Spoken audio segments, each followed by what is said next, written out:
哇！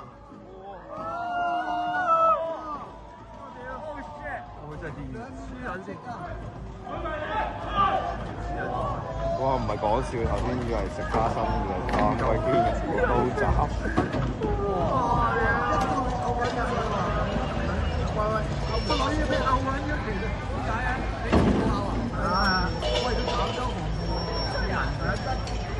係一監察。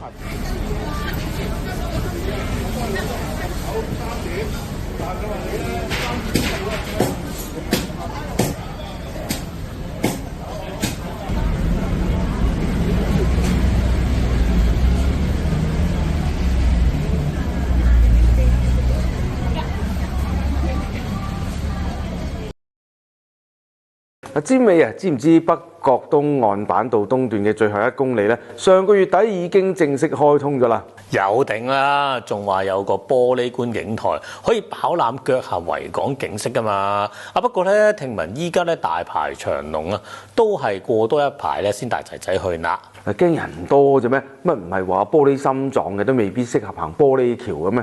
之前睇過內地玻璃橋百態嘅短片咧，唔少遊客啊腳踏半空嘅時候被嚇到趴喺度行添啊！咁呢方面咧，你又定喎？東夫實地問過一眾市民啦，佢哋都話冇呢啲驚險感覺啊，只不過咧啱啱相反，唔少人咧反映觀景台太過短人啊，行得兩行咧就行完啦。嗱，如果專程咧為此打卡咧，可能咧就要諗過啦。仲有一樣嘢要留意啊，使用觀景台人士要套上園方提供嘅鞋套，原意咧可能係保持玻璃窗通透，以免影響景觀啦。咁但係有市民反映啊，鞋套消毒過程似乎啊求其咗少少，擔心上手唔知邊個用過，可能衍生衛生問題。到底情況係點呢？事不宜遲，東夫各界即認。